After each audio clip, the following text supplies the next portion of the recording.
सो hey everyone, आप लोग का बहुत बहुत स्वागत है हमारे YouTube channel study point drama में। तो गाइस, आप लोगों के लिए मैं बीटीपीसी 2024 का जीके का प्रीवियस ईयर सेट लेकर आई हूँ गाइस, जो आप सभी स्टूडेंट के लिए बहुत ज्यादा इंपॉर्टेंट होने वाला है। और आप सभी स्टूडेंट से यही रिक्वेस्ट है कि प्लीज वीडियो को एंड तक जरूर देखें एंड कोशिश करिए नोट बनाने का, क्योंकि गाइस नोट बहुत ज्यादा इंपॉर्टेंट होता है। तो प्लीज आप सभी नोट जरूर बनाया करिए, जितना शॉर्ट तरीके से हो सके चीजों को नोट करिए। एंड उससे भी ज्यादा मोस्ट इंपॉर्टेंट है रिवीजन, और रिवीजन आप तभी कर पाएंगे जब आप खुद से चीजों को नोट करिए। एंड कम से कम टाइम में आपकी बहुत सारी चीजें क्लियर आउट हो जाएगी इस ट्रस्ट में, जो कि आपको एग्जाम में बहुत ज्यादा हेल्प करेगा। तो चलिए इस आरआरबी एनटीपीसी 2024 की जीके जीएस के प्रीवियस ईयर सेट को स्टार्ट करते हैं। और आज का हमारा आरआरबी का एनटीपीसी का सेट है, वो हमारा सेट 31 है, ये आपको ध्यान रखना है, ठीक है। तो चलिए इसे स्टार्ट करते हैं। आज का हमारा पहला प्रश्न है, क्वेश्चन नंबर 1 है। इस क्वेश्चन नंबर 1 हमसे कह रहा है कि भारत के कितने पर्वतीय रेलवे को यूनेस्को में शामिल किया गया है। तो आपको बताना है कि भारत के कितने पर्वतीय रेलवे हैं जिसे यूनेस्को में शामिल किया गया है। तो आपके ऑप्शन है, option A 5, option B 3, option C 7 या ऑप्शन डी 4। सो गाइस, इसका जो करेक्ट आंसर होगा वो होगा option B is the correct answer. Bharat की 3 पर्वतीय रेलवे को जो है ये याद रखिएगा, जिसे यूनेस्को में शामिल किया गया। अगर हम बात करें कि कौन कौन सा 3 है, तो सबसे पहले आपको याद रखना है दार्जिलिंग, ठीक है। पहला आपका कौन सा हो गया गाइस, तो पहला आपको याद रखना है कि ये आपका हो गया दार्जिलिंग हिमालय रेलवे, जो कि मैं यहाँ पे लिख दे रही हूँ, इसको नोट कर लीजिएगा, ठीक है। पहला आपका कौन सा हो गया, तो पहला आपका हो गया दार्जिलिंग हिमालय रेलवे, जिसे आपको याद रखना है कौन सा हो गया, तो आपका हो गया दार्जिलिंग हिमालय रेलवे, ठीक है। पहला आपका हो गया। उसके बाद अगर हम दूसरा की बात करें, दूसरा आपका कौन सा हो गया गाइस, यहाँ पे दूसरा आपको याद रखना है, दूसरा आपका हो गया नीलगिरी नीलगिरी पर्वतीय रेलवे, ये आपको याद रखना है। दूसरा आपका कौन सा हो गया गाइस, तो दूसरा आपको याद रखना है नीलगिरी नीलगिरी पर्वतीय रेलवे, जो है ये आपका दूसरा हो गया। उसके बाद है आपका तीसरा की अगर बात करें, तो तीसरा आपका कौन सा है, तो याद रखिएगा तीसरा जो है, तीसरा आपका कौन सा है, नीलगिरी पर्वतीय रेलवे, ये आपका दूसरा हुआ। और अगर हम तीसरा की बात करें, तो यहाँ पे आपको तीसरा नोट कर लेना है। तीसरा आपका कौन सा हो गया गाइस, तो तीसरा आपका हो गया गाइस, याद रखिएगा कालका कालका शिमला रेलवे, जो है इस तीनों को जो है याद रखिएगा, 3 पर्वतीय रेलवे जिसे यूनेस्को में शामिल किया गया, ठीक है। कालका कालका शिमला रेलवे है, इस 3 को याद रखिएगा। दार्जिलिंग, उसके बाद आपको याद रखना है नीलगिरी पर्वत, और दूसरा आपको याद रखना है कालका शिमला रेलवे, इस तीनों को शामिल किया गया। उसके बाद हम इस तीनों के बारे में बात करेंगे, लेकिन सबसे पहले यहाँ पे आप लिख लीजिएगा, इसका आप पूरा लिख लीजिएगा, जो है दार्जिलिंग हिमालय रेलवे, क्योंकि यहाँ पे कुछ गलती नहीं होना चाहिए इस पूरा, यहाँ पे आप इसको नोट कर लीजिएगा। फिर इसके बारे में सारी चीजों को बात करेंगे कि किसी यूनेस्को में कब शामिल किया गया। तो इसको आप ये को याद रख लेना है, दार्जिलिंग हिमालय रेलवे, ठीक है। ये आपको ध्यान रखना है। तो ये 3 है, जिसे 3 पर्वतीय रेलवे जिसे यूनेस्को में शामिल किया गया। अब सबसे पहले इसके बारे में बात करेंगे गाइस, सबसे पहले इसके बारे में बात करेंगे कि इसकी स्थापना जो है गाइस, याद रखिएगा कि इसकी स्थापना जो है ये कब हुई थी, सबसे पहले ये बात करेंगे। तो याद रखिएगा कि दार्जिलिंग हिमालय की जो है रेलवे की स्थापना जो हुई थी, ये कब हुई थी, तो याद रखिएगा इसकी स्थापना जो हुई, यहाँ पे इसे स्थापना मत लिखिएगा, यहाँ पे इसे शुरुआत लिख लीजिए, ठीक है। ये ज्यादा आपको है ना बेटर रहेगा, तो ध्यान रखिएगा, ठीक है। तो अगर हम बात करते हैं गाइस कि इसकी जो है दार्जिलिंग रेलवे हिमालय की जो है शुरुआत कब हुई थी गाइस, तो याद रखिएगा कि इसकी जो शुरुआत हुई थी वो कब हुई थी, तो याद रखिएगा इसकी जो शुरुआत हुई थी वो 1881 में हुई थी, ठीक है। तो याद रखिएगा कि दार्जिलिंग हिमालय की शुरुआत जो है, ये पर्वतीय रेलवे की शुरुआत जो है ये कब हुई थी गाइस, तो याद रखिएगा ये 1881 में हुई थी, ये आपको याद रखना है। उसके बाद आपको दूसरा पॉइंट ये याद रखना है कि ये किस राज्य में गए, तो याद रखिएगा अगर हम राज्य की बात करेंगे तो याद रखिएगा ये किस राज्य में है, दार्जिलिंग हिमालय, तो याद रखिएगा ये आपका तमिलनाडु पश्चिम बंगाल में, ठीक है। तो आपसे पूछा जाए कि ये किस राज्य में गए, तो याद रखिएगा कि ये आपका जो है वेस्ट बंगाल में है, ये भी आपको ध्यान रखना है, वेस्ट बंगाल में। उसके बाद अगर हम बात करते हैं गाइस कि ये आपका जो है इसे कब यूनेस्को में शामिल किया गया, तो याद रखिएगा कि दार्जिलिंग हिमालय को यूनेस्को में जो शामिल किया गया था वो कब किया गया था, तो इसे 1999 में जो है इसे यूनेस्को में शामिल किया गया। ये इस वाले पॉइंट को याद रखिएगा। इसे कब शामिल किया गया गाइस, तो याद रखिएगा 1999 में विश्व धरोहर स्थल में की सूची में शामिल किया गया, ये आपको ध्यान रखना है, ठीक है। ये भी बहुत इंपॉर्टेंट है, यहाँ पे जितना भी पॉइंट लिखे हैं सब नोट कर लीजिएगा। विश्व धरोहर में कब शामिल किया गया, तो याद रखिएगा 1999 में इसे विश्व धरोहर स्थल में शामिल किया गया, ये आपको ध्यान रखना है।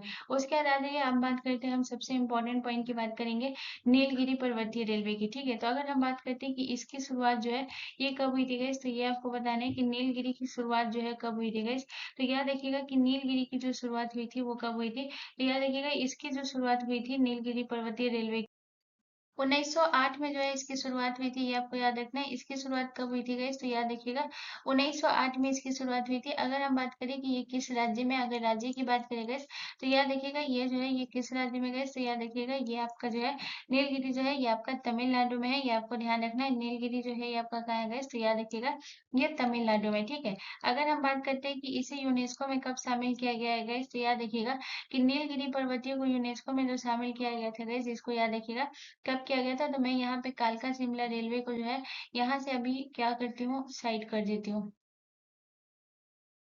कालका शिमला को क्या करती हूँ गाइस, यहाँ पे जो है ना इसे साइड कर देती हूँ, क्योंकि आपको यहाँ पे ये बताना जरूरी है कि इसे यूनेस्को में कब शामिल किया गया गाइस। तो याद रखिएगा इसे जो है यूनेस्को में शामिल कब किया गया था गाइस। तो तीसरा पॉइंट आपको इसका याद रखना है कि इसे यूनेस्को में कब शामिल किया गया। तो याद रखिएगा इसे 2005 में यूनेस्को में शामिल किया गया।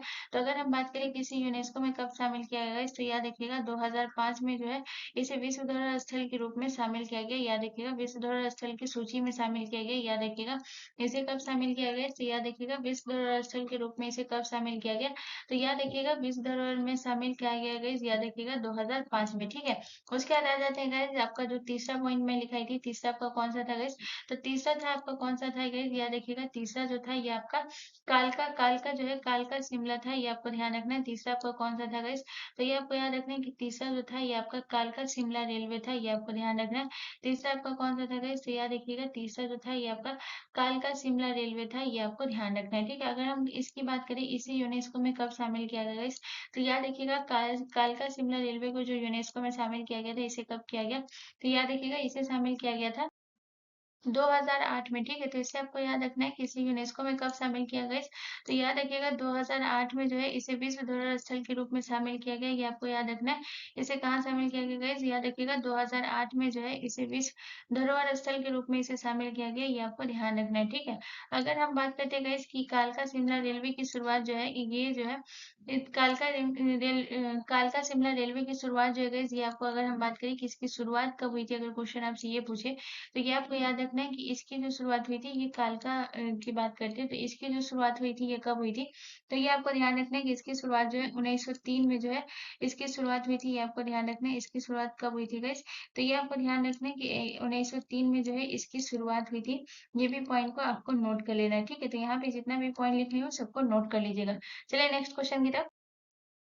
अगला क्वेश्चन हमारा क्वेश्चन नंबर 2 है गाइस। क्वेश्चन नंबर 2 हमसे हेमीस राष्ट्रीय उद्यान निम्नलिखित में से किस राज्य में स्थित है। तो आपको बताना है कि हेमीस राष्ट्रीय उद्यान जो है ये किस राज्य में स्थित है। तो आपके ऑप्शन है लद्दाख में, ऑप्शन बी उत्तराखंड में, ऑप्शन सी झारखंड में, या ऑप्शन डी कर्नाटक में। सो गाइस इसका जो करेक्ट आंसर होगा वो होगा option A is the correct answer. Hemis राष्ट्रीय उद्यान जो है ये लद्दाख में, ये आपका ध्यान रखना। और लद्दाख में सिर्फ एक राष्ट्रीय उद्यान है और जो कि है हेमीस राष्ट्रीय उद्यान।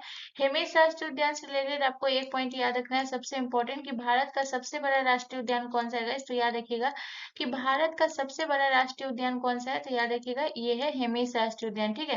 तो ये आपको ध्यान रखना है कि भारत का सबसे बड़ा राष्ट्रीय उद्यान कौन है।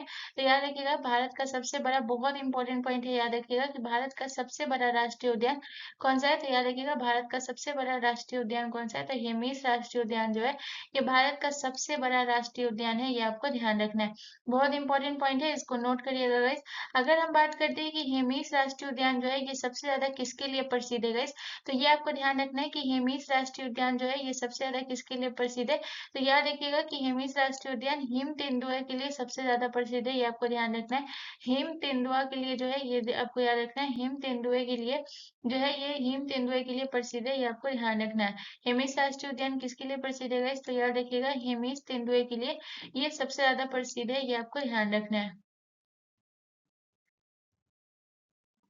उसके बाद बात करते हैं कि हेमिस राष्ट्रीय उद्यान की गई स्थापना कब हुई थी गाइस। तो ये आपको ध्यान रखना है कि हेमिस राष्ट्रीय उद्यान की जो स्थापना हुई थी 1981 में इसकी स्थापना की गई थी।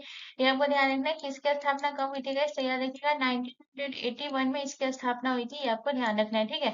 उसके बाद आपको याद रखना है कि सबसे इम्पोर्टेंट कि भारत का एकमात्र राष्ट्रीय उद्यान है जो हिमालय के उत्तर में स्थित है, ठीक है।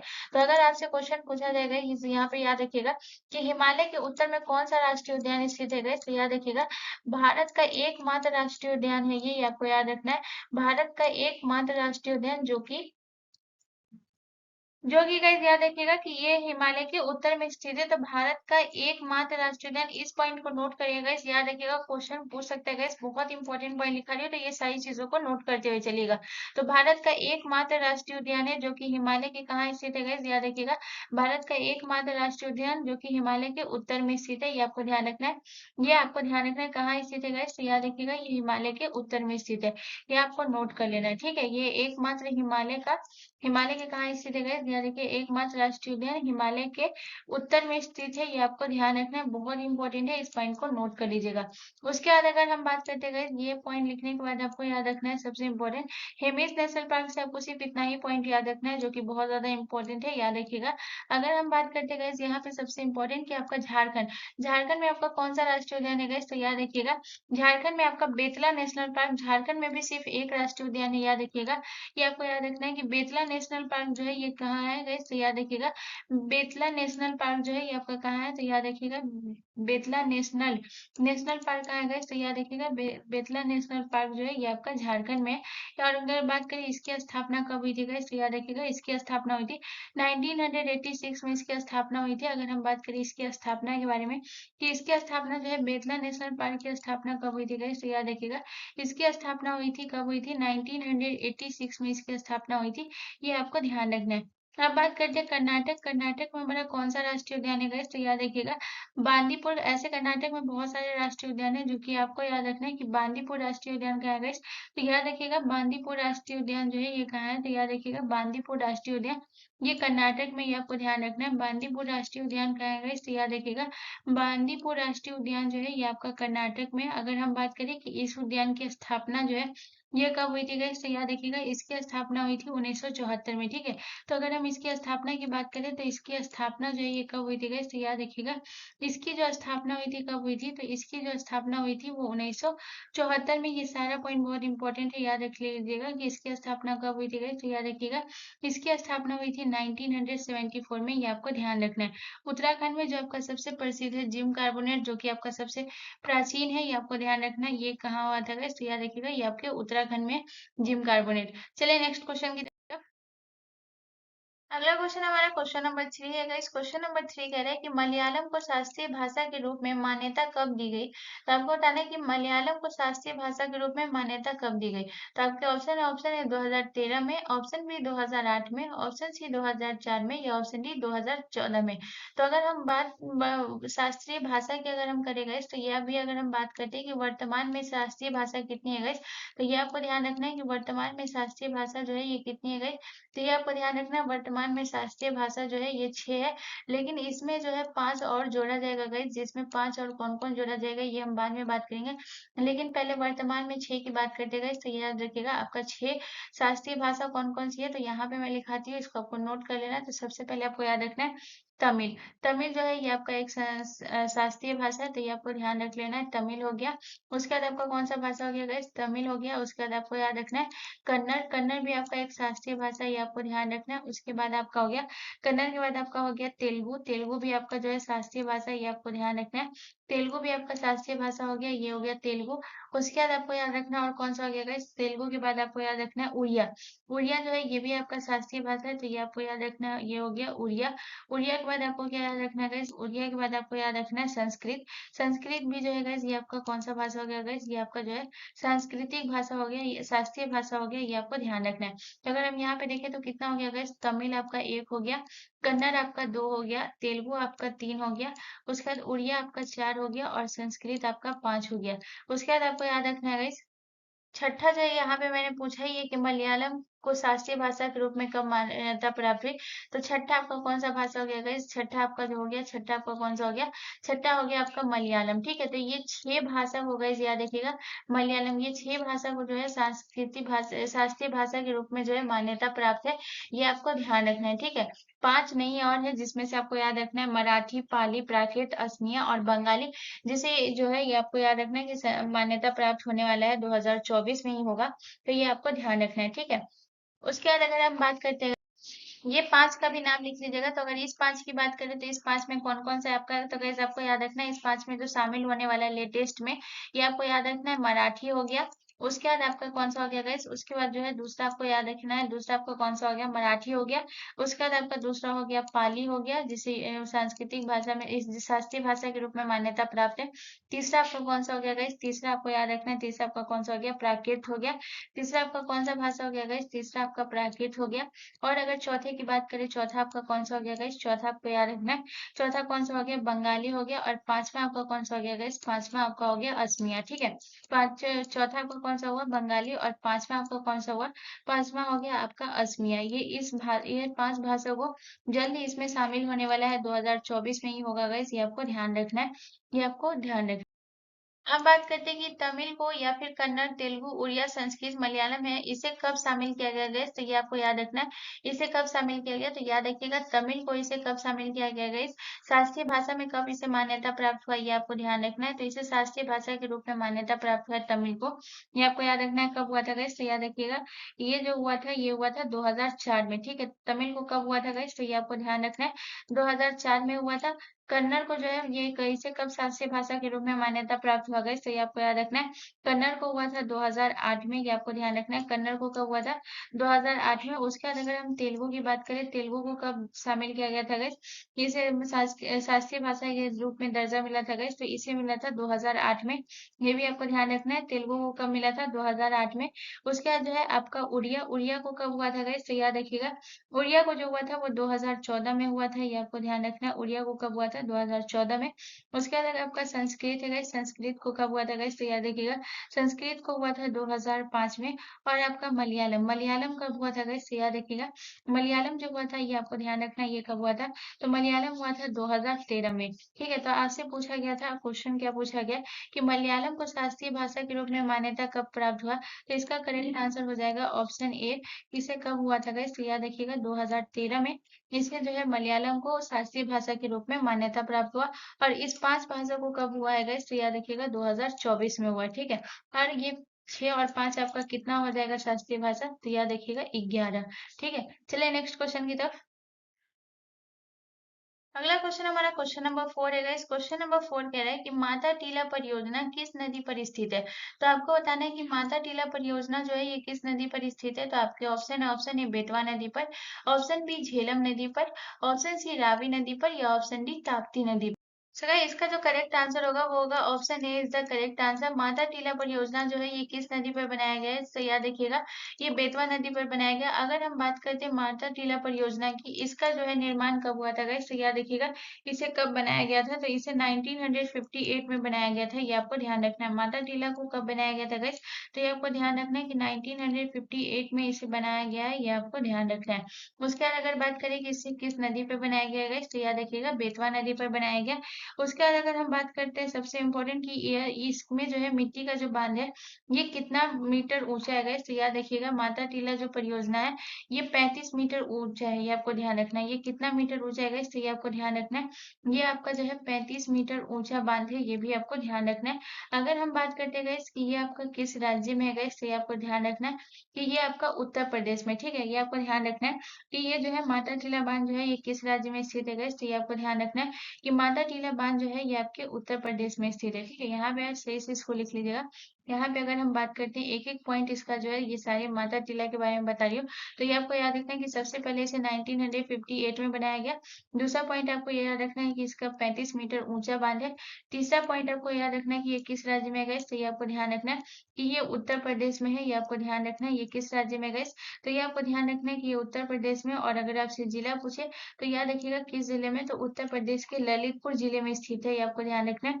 ये कहाँ स्थित है गाइस, तो याद रखिएगा ये उत्तर प्रदेश के ललितपुर जिले में स्थित है, ये भी आपको ध्यान रखना है। ये बांध कहाँ स्थित है गाइस, तो याद रखिएगा उत्तर प्रदेश के ललितपुर जिले में। ठीक है, ये आपको ध्यान रखना है। इतना पॉइंट आपको याद रखना है, जो कि ये किस नदी पर स्थित है गाइस, तो याद रखिएगा ये बेतवा नदी पर स्थित है। अगर बात करते हैं गाइस यहाँ पे सबसे इम्पोर्टेंट कि बेतवा नदी का जो है गाइस, अगर हम यहाँ पे बात करते हैं कि बेतवा नदी का जो है ये उद्गम कहाँ से होता है गाइस, तो यहाँ पे अगर हम बात करते हैं बेतवा नदी का, ठीक है, तो ये आपको ध्यान रखना है कि इसका जो उद्गम होता है गाइस ये कहाँ से होता है गाइस, तो याद रखिएगा बेतवा नदी का जो उद्गम होता है ये आपको नोट करना है कहाँ से होता है गाइस, तो ये होता है विंध्यन पर्वत से, ये आपको ध्यान रखना है। इसका उद्गम कहाँ से होता है गाइस, तो ये आपको ध्यान रखना है कि ये जो है विंध्यन पर्वत से इसका उद्गम होता है। कहाँ से होता है गाइस? तो ये आपको याद रखना है कि विंध्यान पर्वत से इसका उद्गम होता है, ये आपको ध्यान रखना है। और अगर बात करें बेतवा नदी की लंबाई कितनी है गाइस? तो ये आपको ध्यान रखना है कि बेतवा नदी की अगर हम बात करें इसकी लंबाई के बारे में, तो गाइस याद रखिएगा बेतवा नदी की लंबाई कितनी है गाइस? तो इसको आपको नोट करना है कि बेतवा नदी की लंबाई जो है वो 590 किलोमीटर है, ये आपको ध्यान रखना है। इसकी लंबाई कितनी है गाइस? तो याद रखिएगा इसकी लंबाई जो है वो 590 किलोमीटर है गाइस, याद रखिएगा इसकी लंबाई कितनी है? तो इसकी लंबाई जो है ये 590 किलोमीटर है, ठीक है, ये आपको ध्यान रखना है। इसकी लंबाई कितनी है गाइस? तो याद रखिएगा 590 किलोमीटर जो है ये बेतवा नदी की लंबाई है, ये आपको ध्यान रखना है। अब बात करते हैं झेलम नदी। झेलम नदी पे आपका कौन सा परियोजना स्थित है गाइस? तो याद रखिएगा झेलम नदी पे आपका कौन सा परियोजना है? तो तुलबुल परियोजना। तुलबुल परियोजना आपका किस नदी पर स्थित है गाइस? तो याद रखिएगा तुलबुल परियोजना जो है ये आपका झेलम नदी पर स्थित है, ये आपको ध्यान रखना है। तुलबुल परियोजना किस पे स्थित है गाइस? तो याद रखिएगा तुलबुल परियोजना जो है ये आपके झेलम नदी पर स्थित है। उसके बाद अगर हम बात करते हैं ताप्ती नदी पे आपका कौन सा स्थित है? तो याद रखिएगा आपका उकाई परियोजना। उकाई परियोजना किस नदी पर स्थित है गाइस? तो याद रखिएगा उकाई परियोजना जो है ये आपका ताप्ती नदी पर स्थित है, ये आपको ध्यान रखना है।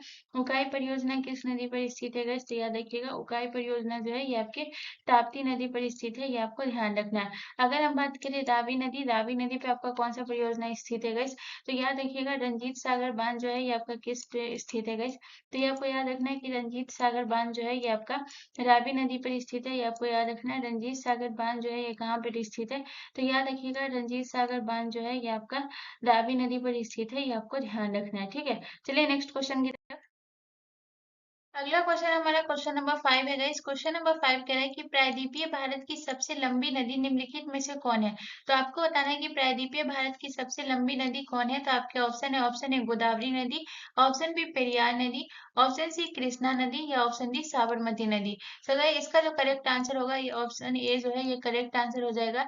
ये प्रायद्वीपीय भारत की सबसे लंबी नदी है, ये आपको ध्यान रखना है। उसके बाद अगर हम इसके बारे में बात करें तो ये प्रायद्वीपीय भारत की सबसे लंबी है, लेकिन इसके साथ साथ आपको याद रखना है कि भारत की जो है ये दक्षिण भारत की जो है आपको याद रखना है कि सबसे लंबी नदी और भारत की दूसरी सबसे लंबी नदी। अगर हम बात करें कि भारत की दूसरी सबसे लंबी नदी कौन है तो गोदावरी है, और भारत की सबसे लंबी नदी तो भारत की सबसे लंबी नदी जो है वो कौन है? गंगा नदी, ठीक है। तो ये आपको याद रखना है कि भारत की दूसरी सबसे, ठीक है, यहाँ पे आपको याद रखना है कि भारत की दूसरी सबसे लंबी नदी कौन सी है गाइस? तो याद रखिएगा भारत की दूसरी सबसे लंबी नदी ये आपका गोदावरी नदी है, ये आपको ध्यान रखना है। भारत की दूसरी सबसे लंबी नदी ये कौन सी है गाइस? तो याद रखिएगा भारत की दूसरी सबसे लंबी नदी गोदावरी है। और अगर पहली बात करें कि पहली सबसे लंबी नदी कौन सी है गाइस? तो याद रखिएगा वो है गंगा। भारत की सबसे लंबी नदी कौन सी है गाइस? तो याद रखिएगा गंगा है, ठीक है। और दूसरी सबसे लंबी नदी है गाइस, याद रखिएगा ये है आपका गोदावरी। उसके बाद अगर हम बात करते हैं गोदावरी की अगर हम कुल लंबाई के बारे में बात करें गाइस, तो याद रखिएगा गोदावरी की कुल लंबाई कितनी है गाइस? तो ये आपको ध्यान रखना है कि गोदावरी की कुल लंबाई की अगर हम बात करते हैं तो ये आपको याद रखना है, बहुत इंपॉर्टेंट है इसकी लंबाई याद रखिएगा। तो गोदावरी की कुल लंबाई कितनी है गाइस? तो याद रखिएगा इसकी जो कुल लंबाई है वो है आपका 1465 किलोमीटर, ठीक है। इसकी कुल लंबाई कितनी है गाइस? तो याद रखिएगा इसकी कुल लंबाई जो है ये 1465 किलोमीटर जो है इसकी कुल लंबाई है, ठीक है। ये आपको ध्यान रखना है। और अगर हम बात करें इसे क्या कहा जाता है गाइस, तो याद रखिएगा गोदावरी नदी को दक्षिण गंगा भी कहा जाता है, ये आपको ध्यान रखना है। अगर आपसे क्वेश्चन पूछे कि दक्षिण गंगा किस नदी को कहा गया गाइस, तो याद रखिएगा दक्षिण गंगा जो है ये आपकी गोदावरी को दक्षिण गंगा भी कहा जाता है, किसको? गोदावरी नदी को, ठीक है, ये आपको ध्यान रखना है। तो यहाँ से आपको इतना पॉइंट जो है गोदावरी से रिलेटेड याद रखना है। दक्षिण गंगा भी कहा जाता है, ठीक है। आप यहाँ पे अगर हम बात करते हैं गोदावरी की सहायक नदी के बारे में कि गोदावरी की सहायक नदी कौन कौन सी है गाइस, तो अगर हम गोदावरी की सहायक नदियों के बारे में बात करें, ये हमको गोदावरी की सहायक नदी बहुत इंपॉर्टेंट है, याद रखिएगा। तो गोदावरी की सहायक नदी में बहुत इंपॉर्टेंट है, जो कि आपका प्रीवियस ईयर पूछा गया था कि आपका जो है इसका सहायक नदी कौन कौन सा है गाइस, तो याद रखिएगा इसकी सहायक नदी पूछा गया था कि पैन गंगा और वैन गंगा ये जो है किसकी सहायक नदी है गाइस, तो याद रखिएगा पैन गंगा हो गया, उसके बाद आपका वैन गंगा हो गया, ये सब किसकी सहायक नदी है गाइस, तो याद रखिएगा ये हो गया आपके गोदावरी का हो गया। उसके बाद आपका कौन सा हो गया, तो इसके बाद आपको याद रखना है गोदावरी की सबसे इंपॉर्टेंट हो गया जो कि हो गया कौन सा, इंद्रावती, ठीक है। इंद्रावती भी इसका जो है, इंद्रावती नदी जो है ये किसकी सहायक नदी है गाइस, तो याद रखिएगा इंद्रावती जो है ये भी गोदावरी की सहायक नदी है। इंद्रावती के बाद आपको याद रखना है मंजीरा, जो निजाम सागर बांध जो है ये किस नदी पर स्थित है गाइस, तो याद रखिएगा मंजीरा नदी पे। तो मंजीरा किसकी सहायक नदी है गाइस, तो याद रखिएगा गोदावरी की सहायक नदी जो है ये कौन सी है गाइस, तो याद रखिएगा मंजीरा है। अगर बात करें पेरियार नदी, पेरियार नदी आपकी कहाँ की है गाइस, तो याद रखिएगा ये केरल में।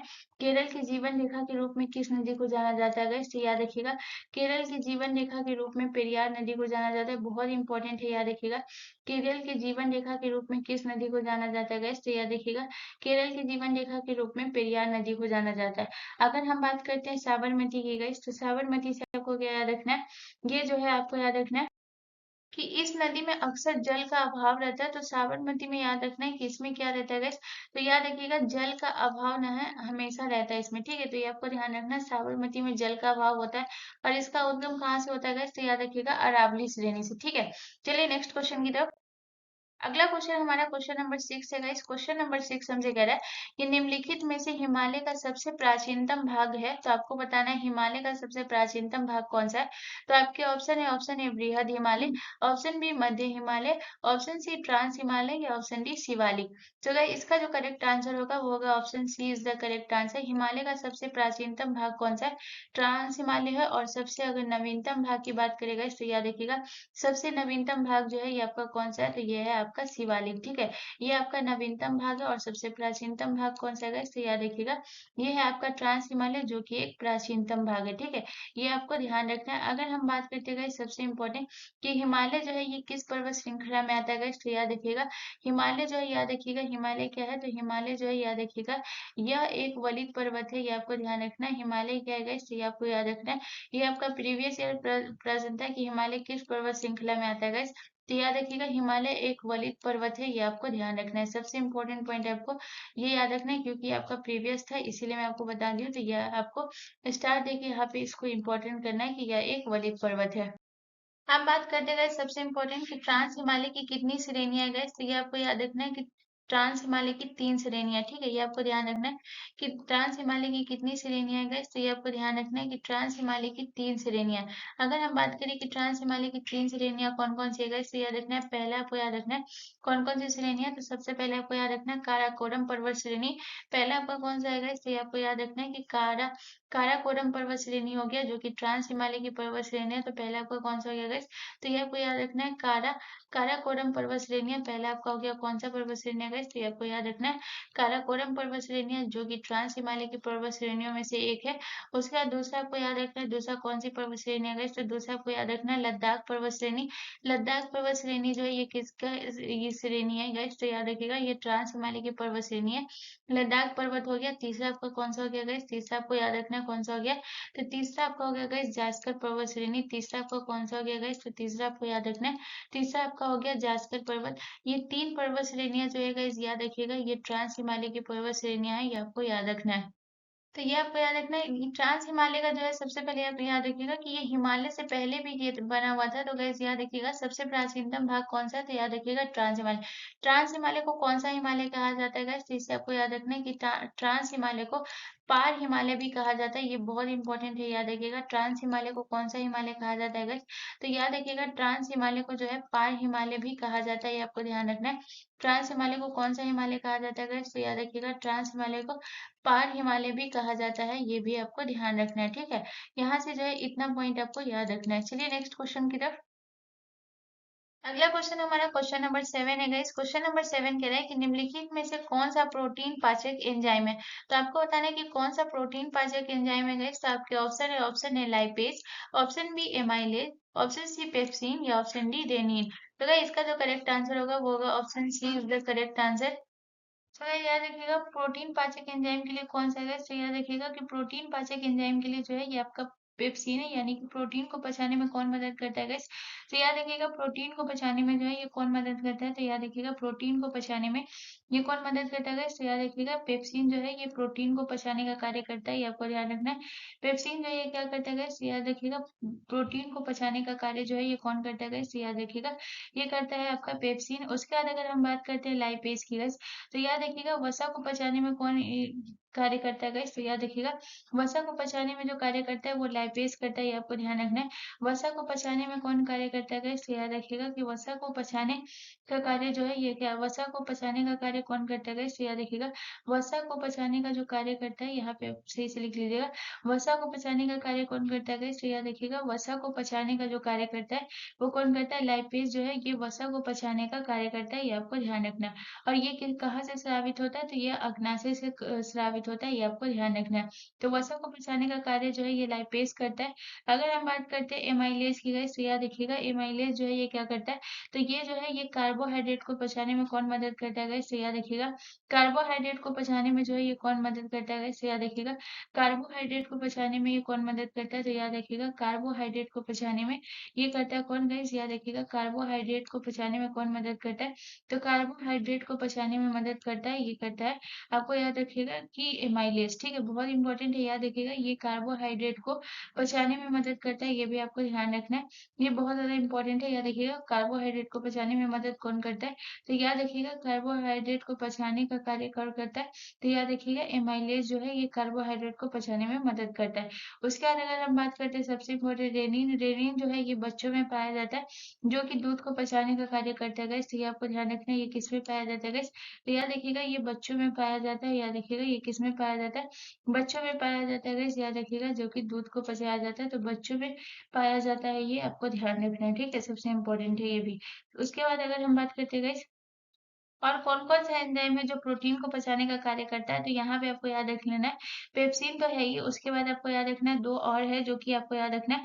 तो एक आपको याद रखना है ट्रिप्सिन, ट्रिप्सिन भी जो है गाइस ये प्रोटीन को पचाने में मदद करता है। तो दूसरा आपका कौन-सा हो गया गाइस? तो दूसरा आपका हो गया ट्रिप्सिन, ये भी प्रोटीन को पचाने में मदद करता है। और तीसरा आपका कौन-सा हो गया? तीसरा आपको याद रखना है, ये कौन-सा हो गया? इरिप्सिन, ठीक है? ये तीनों जो है ये किसको पचाने में मदद करता है गाइस? तो याद रखिएगा ये तीनों जो है ये प्रोटीन को पचाने में मदद करता है, तो ये आपको ध्यान रखना है। ये किसको पचाने में मदद करता है गाइस? तो याद रखिएगा ये जो है प्रोटीन को पचाने में मदद कौन-कौन सा करता है? तो ट्रिप्सिन, इरिप्सिन और पेप्सिन, ये तीनों प्रोटीन को पचाने का कार्य करते हैं। चलिए नेक्स्ट क्वेश्चन देखते हैं। अगला क्वेश्चन हमारा क्वेश्चन नंबर 8 है गाइस। क्वेश्चन नंबर 8 कह रहा है कि त्रिरत्न सिद्धांत निम्नलिखित में से किस धर्म से संबंधित है? तो आपको बताना है कि त्रिरत्न सिद्धांत जो है ये निम्नलिखित में से किस धर्म से संबंधित है? तो आपके ऑप्शन ए जैन धर्म से, ऑप्शन बी बौद्ध धर्म से, ऑप्शन सी जैन धर्म और बौद्ध धर्म दोनों से, या ऑप्शन डी ईसाई धर्म से। तो अगर सिर्फ यहाँ पे आपको अगर त्रिरत्न सिद्धांत दिया रहेगा गाइस, तो यहाँ पे इसका करेक्ट आंसर हो जाएगा बौद्ध धर्म और जैन धर्म, ये दोनों से संबंधित है, लेकिन इस दोनों में अलग अलग त्रिरत्न सिद्धांत दिए हुए हैं। तो अगर हम जैन धर्म की बात करें तो इसमें त्रिरत्न सिद्धांत में क्या दिया हुआ है गाइस, ये आपको ध्यान रखना है, सबसे इंपॉर्टेंट है, ये भी आपको नोट करना है। तो अगर हम बात करें जैन धर्म में जो है त्रिरत्न सिद्धांत में क्या कहा गया गाइस, तो ये आपको नोट करना है। जैन धर्म बहुत इंपॉर्टेंट है, ये आपको ध्यान रखना है। अगर यहाँ पे क्वेश्चन पूछता है कि जैन धर्म में जो है सम्यक दर्शन, त्रिरत्न सिद्धांत, सम्यक दर्शन, सम्यक ज्ञान और सम्यक आचरण जो है ये किस धर्म से संबंधित है, तो वहां पे सिर्फ इसका करेक्ट आंसर जैन धर्म हो जाता। तो ये आपको ध्यान रखना है कि जैन धर्म में त्रिरत्न सिद्धांत जो है ये क्या क्या दिया हुआ है गाइस, तो ये आपको ध्यान रखना है। तो इसमें जो त्रिरत्न सिद्धांत है ये पहला आपको याद रखना है, कौन क्या है, तो पहला आपको याद रखना है सम्यक दर्शन, ठीक है, पहला आपका कौन सा हो गया गाइस, तो याद रखना त्रिरत्न सिद्धांत जो है ये जैन धर्म और बौद्ध धर्म दोनों से रिलेट करता है, लेकिन ये दोनों में अलग अलग सिद्धांत दिए गए, जिसमें इसमें त्रिरत्न सिद्धांत है पहला सम्यक दर्शन, दूसरा आपका कौन सा हो गया गाइस, दूसरा आपका हो गया, दूसरा आपका कौन सा हो गया गाइस, तो ये आपका हो गया सम्यक दर्शन, दूसरा आपको याद रखना है सम्यक ज्ञान, ठीक है, दूसरा आपका कौन सा हो गया गाइस, ये आपको याद रखना है, दूसरा आपका हो गया सम्यक ज्ञान, और तीसरा आपका कौन सा हो गया गाइस, तीसरा आपको ध्यान रखना है सम्यक आचरण। ये तीन सिद्धांत जो है गाइस याद रखिएगा ये किसमें दिया गया है, ये तीनों सिद्धांत जो है ये जैन धर्म में दिया गया सम्यक आचरण। ये 3 सिद्धांत जो ये किसमें दिया गया है, तो याद रखिएगा ये 3 सिद्धांत जो है ये दिया गया त्रिरत्न सिद्धांत, ये जो दिया गया ये इसमें जैन धर्म में। अब बात करते हैं बौद्ध धर्म में। बौद्ध धर्म का अगर हम त्रिरत्न सिद्धांत की बात करेंगे, तो बौद्ध धर्म में जो है त्रिरत्न सिद्धांत की बात करें तो इसमें क्या कहा गया है, तो ये आपको ध्यान रखना है। बौद्ध धर्म में त्रिरत्न अगर सिद्धांत की अगर हम बात करें तो इसमें क्या कहा गया, तो इसमें कहा गया है जैसे इसमें कहा गया है त्रिरत्न सिद्धांत में सम्यक दर्शन, सम्यक ज्ञान और सम्यक आचरण। वैसे इसमें भी कहा गया, तो पहला आपका कौन सा है, तो पहला आपको याद रखना बुध हो गया। पहला आपका कौन सा हो गया गाइस, तो ये आपको ध्यान रखना है, पहला आपका बुध हो गया। दूसरा आपका कौन सा हो गया गाइस, दूसरा आपका कौन सा कहा गया, दूसरा आपका कौन सा सिद्धांत दिया गया, दूसरा आपका हो गया धर्म। और तीसरा आपका कौन सा हो गया गाइस, तीसरा आपको नोट कर लेना है, तीसरा आपका कौन सा हो गया, बुद्ध धर्म और संघ। ठीक है, ये 3 सिद्धांत दिए गए किसमें, ये बौद्ध धर्म में दिए गए। तो अगर यहाँ पे क्वेश्चन पूछता है त्रिरत्न सिद्धांत बुद्ध धर्म और संघ किस धर्म से संबंधित है, तो वो सिर्फ बौद्ध धर्म हो जाता। और अगर देता त्रिरत्न सिद्धांत सम्यक दर्शन, सम्यक ज्ञान और सम्यक आचरण किससे संबंधित है, तो वो सिर्फ जैन धर्म से होता है। लेकिन जब भी क्वेश्चन अगर पूछे कि त्रिरत्न सिद्धांत ही सिर्फ दे और पूछ दे कि निम्नलिखित में से किस धर्म से संबंधित है, तो इसका करेक्ट आंसर बौद्ध और जैन धर्म दोनों हो जाएगा। चलिए नेक्स्ट क्वेश्चन की तरफ। अगला क्वेश्चन हमारा क्वेश्चन नंबर 9 है। इस क्वेश्चन नंबर 9 हमसे कह रहे हैं कि 6 लोक नृत्य को यूनेस्को की अमूर्त संस्कृति विरासत में शामिल कब किया गया। तो आपको बताना है कि अमूर्त संस्कृत विरासत में जो है 6 को कब शामिल किया गया। तो आपके ऑप्शन ए 2008 में, ऑप्शन बी 2023 में, ऑप्शन सी 2016 में या ऑप्शन डी 2010 में। चलो इसका जो करेक्ट आंसर होगा वो होगा option D is the correct answer. 6 लोक नृत्य को जो है कब शामिल किया गया, तो याद रखिएगा 2010 में इसे शामिल किया गया। उसके बाद अगर हम बात करते हैं 2008 में, 2008 में किसे शामिल किया गया, तो जो केरल का आपका जो है कुटियाट्टम, कुटियाट्टम जो है केरल का, ये आपको ध्यान रखना है। इसे कब शामिल किया गया गाइस, ये आपको याद रखना है कि कुटियाट्टम जो है गाइस, याद रखिएगा कुटियाट्टम। ठीक है, कुटियाट्टम को जो है कब शामिल किया गया गाइस, तो याद रखिएगा कुटियाट्टम को जो शामिल किया गया, ये जो किया गया ये 2008 में किया गया। अगर बात करें कुटियाट्टम किस राज्य का नृत्य है गाइस, तो याद रखिएगा ये केरल का लोक नृत्य है, ये आपको ध्यान रखना है। ठीक है, अगर बात करते हैं 2016 में किसको शामिल किया गया गाइस, तो याद रखिएगा 2016 में जो है ये नवरोज, नवरोज को जो है कब किया गया गाइस, तो याद रखिएगा 2016 में इसे अमृत संस्कृति से विरासत में शामिल किया गया, ये आपको ध्यान रखना है। अगर हम बात करते हैं 2023 में, 2023 में किसे किया गया गाइस, तो याद रखिएगा गरबा को, गरबा को किया गया, ये आपको ध्यान रखना है। 2023 में किसे किया गया, गरबा को। अगर बात करते हैं ये किस राज्य का गाइस, तो याद रखिएगा ये आपके गुजरात का है। ठीक है, ये आप सभी को पता होगा गरबा किस राज्य का गाइस, तो याद रखिएगा गुजरात का। ठीक है, अगर हम बात करते हैं छौ की जो है ये कितनी शैलियां गाइस, तो याद रखिएगा छौ लोक नृत्य की जो है ये कितनी शैलियां गाइस, तो याद रखिएगा छौ लोक नृत्य की 3 शैलियां हैं, ये आपको ध्यान रखना है। इसकी कितनी शैलियां हैं गाइस, तो याद रखिएगा इसकी 3 शैलियां हैं, ये आपको ध्यान रखना है, सबसे इम्पोर्टेंट। अगर हम बात करते हैं इसकी 3 शैलियां जो है ये कौन कौन सी है गाइस, तो अगर सबसे पहले आपको याद रखना है इसकी 3 शैलियां कौन कौन सी है, तो सबसे पहले आपको याद रखना है सरायकेला। ठीक है, इसकी 3 शैलियां कौन कौन सी है गाइस, ये आपको ध्यान रखना है। पहला जो हो गया ये सरायकेला हो गया। उसके बाद दूसरा आपको कौन सा याद रखना है, दूसरा जो है वो आपको कौन सा याद रखना है, तो दूसरा आपको याद रखना है गाइस सरायकेला हो गया। उसके बाद हो गया पुरुलिया, दूसरा आपको कौन सा हो गया गाइस, तो दूसरा हो गया आपका पुरुलिया। इसकी 3 शैलियां किसकी गाइस, छौ की। और ये किस किस राज्य की है गाइस लोक नृत्य, ये है बिहार, झारखंड और पश्चिम बंगाल। और तीसरा जो है ये आपका कौन सा हो गया, सरायकेला, पुरुलिया। और तीसरा हो गया आपका मयूरभंज। इसकी ये 3 शैलियां हैं गाइस, याद रखिएगा ये कितनी शैलियां गाइस, तो याद रखिएगा मयूरभंज ये 3 शैलियां और ये 3 राज्य की है, जिसमें आपको याद रखना है बिहार, झारखंड और पश्चिम बंगाल। ठीक है, चलिए नेक्स्ट क्वेश्चन की तरफ। अगला क्वेश्चन हमारा क्वेश्चन नंबर 10 है गाइस। क्वेश्चन नंबर 10 कह रहा है कि नंदा देवी चोटी निम्नलिखित में से किसका भाग है। तो आपको बताना है नंदा देवी चोटी जो है ये किसका भाग है। तो आपके ऑप्शन है, ऑप्शन ए कुमाऊं हिमालय का, ऑप्शन बी पंजाब हिमालय का, ऑप्शन सी नेपाल हिमालय का या ऑप्शन डी असम हिमालय का। सो गाइस इसका जो करेक्ट आंसर होगा वो होगा option A is the correct answer, Kumaon Himalaya का है। अगर बात करें कि कुमाऊं हिमालय की कितनी चोटियां गए, तो याद रखिएगा कुमाऊं हिमालय की कितनी चोटियां गए, तो याद रखिएगा कुमाऊं हिमालय की जो है ये 3 चोटियां, ये आपको याद रखना है। कुमाऊं हिमालय की कितनी चोटियां गई, तो याद रखिएगा कुमाऊं हिमालय की 3 चोटियां हैं।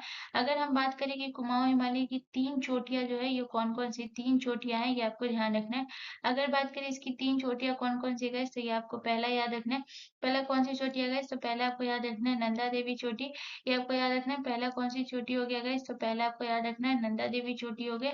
दूसरा आपको कौन सा याद रखना है गई, दूसरा आपका कौन सा हो गया, दूसरा आपको याद रखना है आपका कौन सा चोटी हो गया गई, तो दूसरा आपका हो गया बद्रीनाथ। बद्रीनाथ। दूसरा आपका कौन सा चोटी हो गया गाइस? तो दूसरा आपको याद रखना है बद्रीनाथ चोटी हो गया।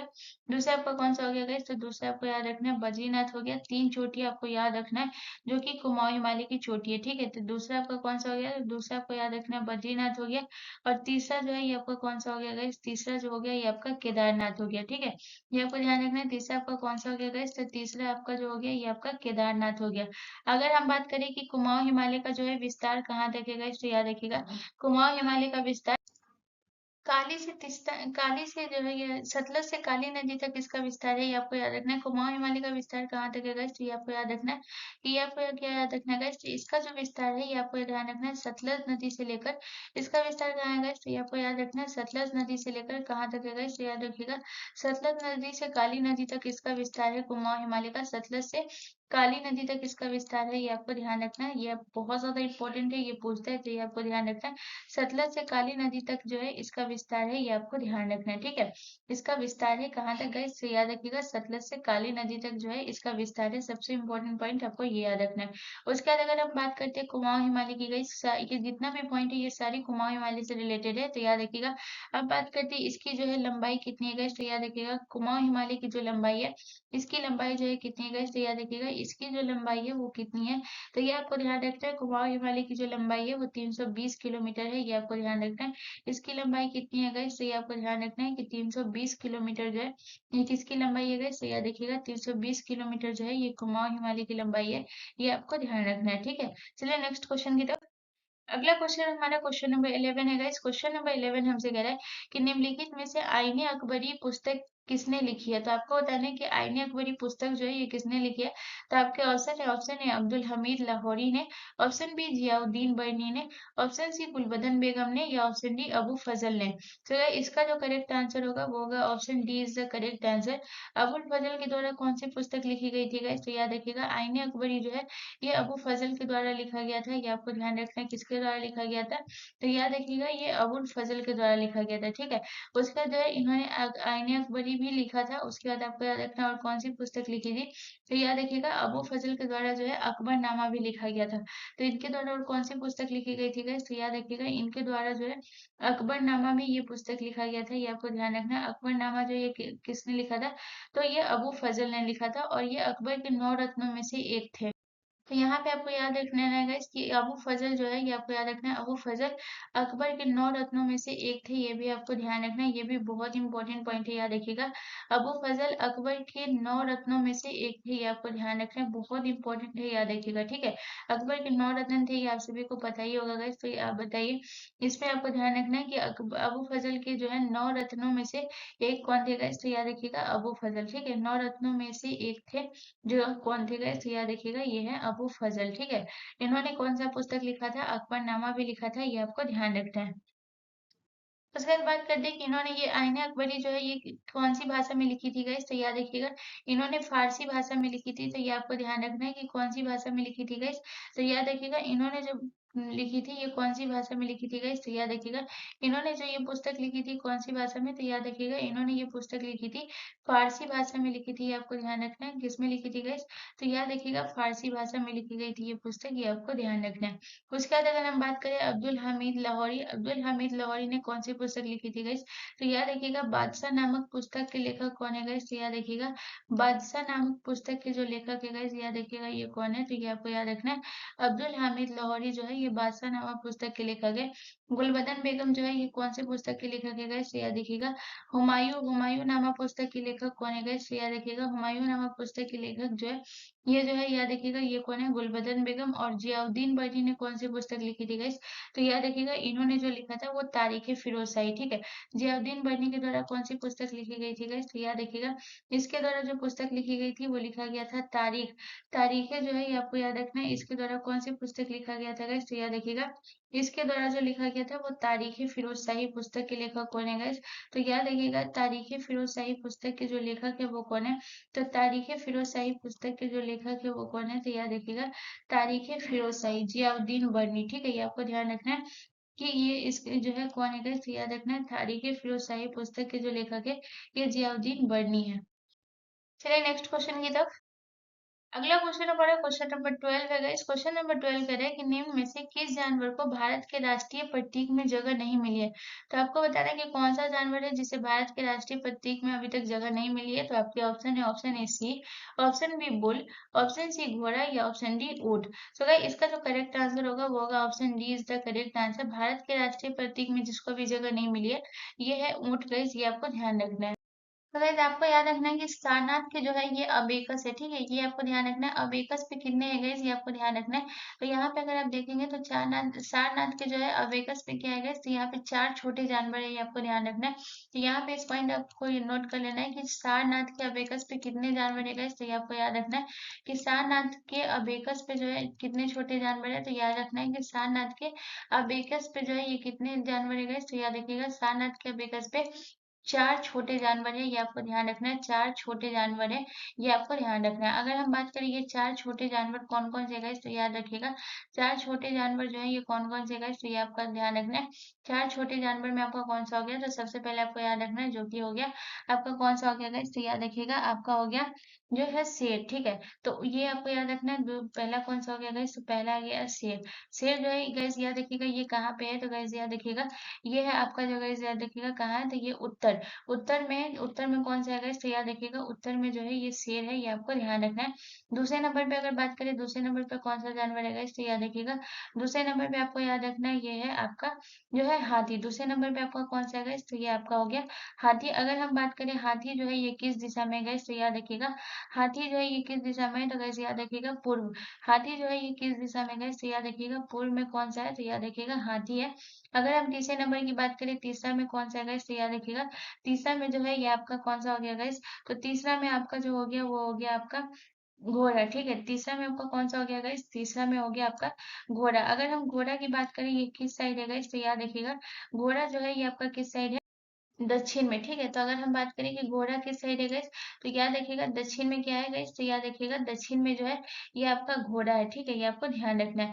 अगर हम बात करें चौथा में आपका कौन सा जानवर है, तो चौथा में जो आपका जानवर है वो आपको याद रखना है वो कौन सा है, तो चौथा में आपका जो है वो है बैल, ठीक है। चौथा में आपका कौन सा जानवर है गाइस, यानी बैल या फिर बुल कह लीजिएगा इस, याद रखिएगा चौथा में आपका कौन सा जानवर है, तो याद रखिएगा चौथा में जो है ये आपका बुल है। अगर हम बात करें बुल जो है ये किस साइड है गाइस, तो याद रखिएगा बुल जो है ये आपका पश्चिम के साइड है, ये आपको ध्यान रखना है।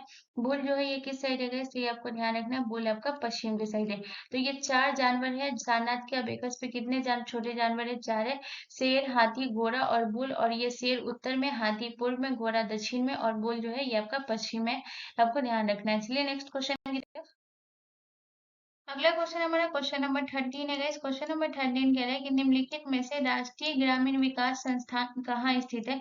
तो आपको बताना है कि निम्नलिखित में से राष्ट्रीय ग्रामीण विकास संस्थान जो है ये कहाँ स्थित है। तो आपके ऑप्शन है, ऑप्शन ए नई दिल्ली में, ऑप्शन बी पुणे में, ऑप्शन सी बंगलौर में या ऑप्शन डी हैदराबाद में। सो गाइस इसका जो करेक्ट आंसर होगा वो होगा ऑप्शन जो है डी करेक्ट आंसर हो जाएगा। नई ग्रामीण विकास संस्थान जो है ये कहाँ स्थित है गाइस, तो याद रखिएगा हैदराबाद में। जो कि अगर हम बात करें हैदराबाद के कहाँ गए तो याद रखिएगा ये तेलंगाना के हैदराबाद में स्थित है, ये आपको ध्यान रखना है। तेलंगाना के कहाँ स्थित है गए तो याद रखिएगा हैदराबाद में। अगर हम बात करते हैं नई दिल्ली में कौन सा है, तो नई दिल्ली में आपका बहुत सारा है, जैसे कृषि राष्ट्रीय उद्यान आपका कहाँ हो गया, तो याद रखिएगा कृषि राष्ट्रीय उद्यान जो है ये आपका कहाँ से हो गया, तो कृषि संस्थान जो है ये आपको ध्यान रखना है। कृषि संस्थान जो है ये कहाँ है, तो याद रखिएगा ये आपका नई दिल्ली में है।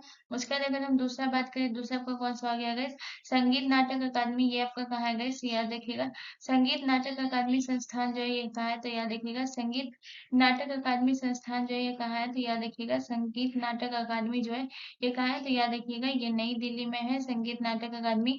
अगर हम बंगलौर की बात करें गाइस, बंगलौर में आपका कौन सा है, तो याद रखिएगा बंगलौर में जो है आपको याद रखना है ये क्या है, तो ये आपको याद रखना है भारतीय विज्ञान संस्थान जो है ये कहाँ है गाइस, तो ये आपको ध्यान रखना है कि भारतीय विज्ञान संस्थान जो है ये बंगलौर में, ठीक है, ये आपको ध्यान रखना है। भारतीय विज्ञान संस्थान जो है ये कहाँ है गाइस, तो ये आपको ध्यान रखना है कि भारतीय विज्ञान संस्थान जो है ये कहाँ है, तो याद रखिएगा भारतीय विज्ञान संस्थान जो है ये बंगलौर में, जो कि अगर हम बात करें ये कहाँ है, तो बंगलौर कहाँ है गाइस, तो याद रखिएगा ये आपके कर्नाटक में है, ये आपको ध्यान रखना है, ठीक है। अगर हम बात करते हैं पुणे में, पुणे में आपका कौन सा है गाइस, तो याद रखिएगा पुणे में जो है आपको याद रखना है वो कौन सा है, तो पुणे में आपको याद रखना है राष्ट्रीय एड्स अनुसंधान जो है ये कहा है गाइस। तो ये आपको ध्यान रखना है कि राष्ट्रीय एड्स अनुसंधान जो है ये पुणे में, ये आपको ध्यान रखना है। राष्ट्रीय एड्स अनुसंधान संस्थान जो है कहाँ है गाइस, तो ये आपको ध्यान रखना है कि राष्ट्रीय एड्स संस्थान जो है ये कहाँ है, तो याद रखिएगा ये राष्ट्रीय एड्स संस्थान जो है ये पुणे में है। अगर हम बात करें पुणे की कहाँ, तो याद रखिएगा ये महाराष्ट्र, ठीक है, ये भी आपको ध्यान रखना है ये कहाँ, तो गाइस याद रखिएगा ये महाराष्ट्र आपको ध्यान रखना है, ठीक है। तो यहाँ से आपको इतना सारा पॉइंट नोट कर लेना है। चलिए नेक्स्ट क्वेश्चन की तरफ। अगला क्वेश्चन हमारा क्वेश्चन नंबर 14 है गाइस। क्वेश्चन नंबर 14 हमसे कह रहा है, क्वेश्चन नंबर 14 कह रहा है कि निम्नलिखित में से हिंदी दिवस कब मनाया जाता है। तो ये आपको बताना है कि हिंदी दिवस जो है ये कब मनाया जाता है। तो आपके ऑप्शन है 29 जुलाई को, ऑप्शन बी 22 मार्च को, ऑप्शन सी 24 सितंबर को, या ऑप्शन डी 28 फरवरी को। सो गाइस इसका जो करेक्ट आंसर होगा वो होगा option C is the correct answer. 14 सितंबर को जो है ये आपका हिंदी दिवस मनाया जाता है, ये आपको ध्यान रखना है। अगर हम बात करें 29 जुलाई को क्या मनाया जाता है, तो याद रखिएगा अंतरराष्ट्रीय बाघ दिवस जो है ये कब मनाया जाता है, तो याद रखिएगा अंतरराष्ट्रीय बाघ दिवस जो है ये कब मनाया जाता है, तो याद रखिएगा अंतरराष्ट्रीय बाघ दिवस जो है ये कब मनाया जाता है, अंतरराष्ट्रीय बाघ दिवस, ठीक है, ये कब मनाया जाता है। तो अंतरराष्ट्रीय बाघ दिवस जो है ये 29 जुलाई को मनाया जाता है, ये आपको ध्यान रखना है। उसके बाद अगर हम बात करते हैं 22 मार्च को आपका क्या मनाया जाता है, तो याद रखिएगा 22 मार्च को जो मनाया जाता है वो मनाया जाता है विश्व जल संरक्षण जो है दिवस कब मनाया जाता है, तो याद रखिएगा 22 मार्च को मनाया जाता है। ये क्या मनाया जाता है गाइस, तो याद रखिएगा विश्व जल संरक्षण जो है ये कब मनाया जाता है गाइस, तो याद रखिएगा विश्व जल संरक्षण जो है ये कब मनाया जाता है, तो याद रखिएगा विश्व जल संरक्षण, ठीक है, विश्व जल संरक्षण जो है ये कब मनाया जाता है गाइस, तो याद रखिएगा विश्व जल संरक्षण जो है ये 22 मार्च को मनाया जाता है, ये आपको ध्यान रखना है।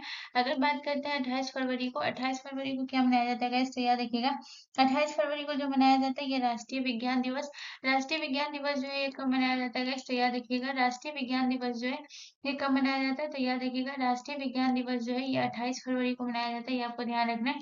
राष्ट्रीय विज्ञान दिवस जो है ये कब मनाया जाता है गाइस, तो याद रखिएगा राष्ट्रीय विज्ञान दिवस जो मनाया जाता है ये 28 फरवरी को मनाया जाता है, ये आपको ध्यान रखना है, ठीक है। चलिए नेक्स्ट क्वेश्चन की तरफ। अगला क्वेश्चन हमारा क्वेश्चन नंबर 50 है गाइस। क्वेश्चन नंबर 15 कह रहा है कि ठोडा लोक नृत्य निम्नलिखित में से किस राज्य से संबंधित है। तो आपको बताना है कि ठोडा लोक नृत्य जो है ये किस राज्य से संबंधित है। तो आपके ऑप्शन है हिमाचल प्रदेश से, ऑप्शन बी हरियाणा से, ऑप्शन सी उत्तर प्रदेश से, या ऑप्शन डी आंध्र प्रदेश से। तो गाइस इसका जो करेक्ट आंसर होगा वो होगा option A is the correct answer. Thoda जो लोक नृत्य है ये किस राज्य से संबंधित है गाइस, तो याद रखिएगा ये हिमाचल प्रदेश से संबंधित है, तो ऑप्शन ए हमारा करेक्ट आंसर हो जाएगा। अगर हम बात करें हिमाचल प्रदेश से कौन कौन सा लोक नृत्य संबंधित है, तो सबसे पहले आपको याद रखना है गाइस आपका धमान, धमान जो है ये कहाँ का है गाइस, याद रखिएगा धमान जो है ये आपका हिमाचल प्रदेश का है। उसके बाद आपको याद रखना है आपका कौन सा नृत्य हो गया गाइस, तो आपका नाटी, नाटी नृत्य जो है ये कहाँ का है गाइस, ये आपको याद रखिएगा नाटी जो है ये हिमाचल प्रदेश का है। उसके बाद आपको याद रखना है डांगी, डांगी जो है ये कहाँ का है गाइस, तो याद रखिएगा डांगी जो है ये आपकी हिमाचल प्रदेश का है। उसके बाद आपको याद रखना है बांदी, बांदी जो है कहाँ का है गाइस, तो याद रखिएगा ये भी आपके हिमाचल प्रदेश का है। उसके बाद अगर हम बात करते हैं और कौन सा नृत्य हो गया, तो उसके बाद आपको याद रखना है गाइस बारलू, बारलू नृत्य जो है ये कहाँ का है गाइस, तो याद रखिएगा बारलू जो है ये भी हिमाचल प्रदेश का है। उसके बाद हम बात करते हैं डांगी हो गया, उसके बाद आपका धमान हो गया, उसके बाद आपका कौन सा हो गया गाइस, तो उसके बाद आपको याद रखना है गाइस आपका कौन सा हो गया, तो हो गया आपको याद रखना है आपका जो है लिरोन, लिरोन नृत्य जो है ये कहाँ का है गाइस, तो याद रखिएगा ये भी आपका जो है हिमाचल प्रदेश का, ये आपको ध्यान रखना है, ठीक है। तो यहाँ से आपको इतना प्रदेश याद रखना है। उत्तर प्रदेश की अगर बात करें तो नौटंकी, नौटंकी किस राज्य का है गाइस, तो याद रखिएगा नौटंकी जो है ये उत्तर प्रदेश का लोक नृत्य है। उसके बाद आपको याद रखना है गाइस कजरी, कजरी जो है ये कहाँ का है लोक नृत्य है गाइस, तो याद रखिएगा ये उत्तर प्रदेश का है। उसके बाद आपको याद रखना है रासलीला, रासलीला जो है ये कहाँ का है गाइस, तो याद रखिएगा रासलीला जो है ये उत्तर प्रदेश का, ये भी आपको ध्यान रखना है, ठीक है। ये सारे जो है आपको याद रखना है। चलिए नेक्स्ट क्वेश्चन की, अगला क्वेश्चन हमारा क्वेश्चन नंबर 16 है गाइस। क्वेश्चन नंबर 16 का है कि इनमें से कौन सा कथन सही है। तो आपके ऑप्शन है दक्षिण भारत में जैन धर्म के प्रचार स्थल भाव के नेतृत्व में हुआ, ऑप्शन बी आपसे कह रहा है कि पाटलिपुत्र में आयोजित परिषद के बाद जो भद्रभाव के नेतृत्व में थे वो श्वेतांबर कहलाए, ऑप्शन सी आपसे कह रहा है जैन धर्म की शुरू की अवस्था में लोग चित्रों का पूजन करते थे, और ऑप्शन डी आपसे कह रहा है कि कलिंग के राजा खारवेल का समर्थन किसको मिला, जैन धर्म को। तो इसका करेक्ट आंसर ऑप्शन डी हो जाएगा, कलिंग के राजा का खारवेल का समर्थन किसको मिला? जैन धर्म को मिला, ये आपको ध्यान रखना है। अगर बात करें दक्षिण भारत में जैन धर्म का प्रचार जो है ये स्थूल भाव के नेतृत्व में नहीं हुआ था, ये किसके नेतृत्व में हुआ था गाइस? याद रखिएगा, ये हुआ था, ये भद्र भाव के नेतृत्व में हुआ था। तो याद रखिएगा कि दक्षिण भारत में जैन धर्म का प्रचार जो है ये किसके नेतृत्व में हुआ गाइस? तो याद रखिएगा भद्र भाव में। पाटलिपुत्र में जो आयोजित परिषद के बाद जो भद्र भाव का जो नेतृत्व किया था वो श्वेतांबर कहलाए थे? नहीं, जो स्थल भाव का नेतृत्व किए थे वो श्वेतांबर कहलाए थे, और जो भद्र भाव का किए थे गाइस याद रखिएगा वो दिगंबर कहलाए। तो ये आपको ध्यान रखना है, स्थल भाव और भद्र भाव से रिलेटेड प्रश्न आपको याद रखना है। उसका जैन धर्म में शुरू की अवस्था में लोग चित्रों का पूजन जो है गाइस नहीं करते थे, ये आपको ध्यान रखना है। क्या करते थे? नहीं करते थे, चित्रों का पूजन नहीं करते थे। और कलिंग के राजा खारवेल को जैन धर्म का समर्थन मिला, ये करेक्ट आंसर है। चलिए नेक्स्ट क्वेश्चन की तरफ। अगला क्वेश्चन हमारा क्वेश्चन नंबर 17 है गाइस। क्वेश्चन नंबर 17 कह रहे हैं कि निम्न में से किस में विटामिन डी सबसे अधिक होता है? तो आपको बताना है कि विटामिन डी सबसे अधिक किस में होता है। तो आपके ऑप्शन है बिनौला के तेल में, ऑप्शन बी जैतून के तेल में, ठीक है, ऑप्शन बी आपको क्या रखना है? जैतून का तेल, ऑप्शन सी कॉड लिवर का तेल, या ऑप्शन डी सूरजमुखी का तेल। तो गाइस इसका जो करेक्ट आंसर होगा वो होगा option C is the correct answer. Vitamin D सबसे अधिक किसमें होता है गाइस? तो याद रखिएगा कॉड लिवर का तेल। कॉड लिवर का तेल किसे कहा जाता है? तो इसे मछली का तेल भी कहा जाता है, ये आपको ध्यान रखना है। कॉड लिवर तेल को क्या कहा जाता है गाइस? याद रखिएगा इसे मछली का तेल भी कहा जाता है, ये आपको ध्यान रखना है। कॉड लिवर तेल को क्या कहा जाता है? तो इसे मछली का तेल भी कहा जाता है, ये आपको ध्यान रखना है। तो याद रखिएगा कॉड लिवर का तेल जो है इसे क्या कहा जाता है? तो इसे मछली का तेल भी कहा जाता है, ये आपको ध्यान रखना है, बहुत इंपॉर्टेंट है, याद रखिएगा। अगर हम बात करें बिनौला के तेल में, बिनौला के तेल में क्या पाया जाता है गाइस? तो याद रखिएगा बिनौला के तेल में जो है विटामिन ई पाया जाता है। अगर हम बात करें बिनौला के तेल में क्या पाया जाता है गाइस? तो याद रखिएगा बिनौला के तेल में जो है विटामिन ए पाया जाता है, ये आपको ध्यान रखना है। बिनौला के तेल में क्या पाया जाता है गाइस? तो याद रखिएगा विटामिन ई। अगर हम जैतून के तेल की बात करें, जैतून के तेल में क्या पाया जाता है गाइस? तो याद रखिएगा जैतून के तेल में भी विटामिन ई पाया जाता है, ये आपको याद रखना है। जैतून के तेल में क्या पाया जाता है गाइस? तो याद रखिएगा विटामिन ई पाया जाता है। सूरजमुखी के तेल में क्या पाया जाता है गाइस? तो याद रखिएगा सूरजमुखी के तेल में भी विटामिन ई पाया जाता है, ये आपको ध्यान रखना है। सूरजमुखी के तेल में क्या पाया जाता है गाइस? तो याद रखिएगा सूरजमुखी के तेल में भी विटामिन ई पाया जाता है। चलिए नेक्स्ट क्वेश्चन की तरफ। अगला क्वेश्चन हमारा क्वेश्चन नंबर 18 है गाइस। क्वेश्चन नंबर 18 कह रहा है कि जब किसी वस्तु को ठंडा किया जाता है तब उसके अणुओं पर क्या प्रभाव पड़ेगा?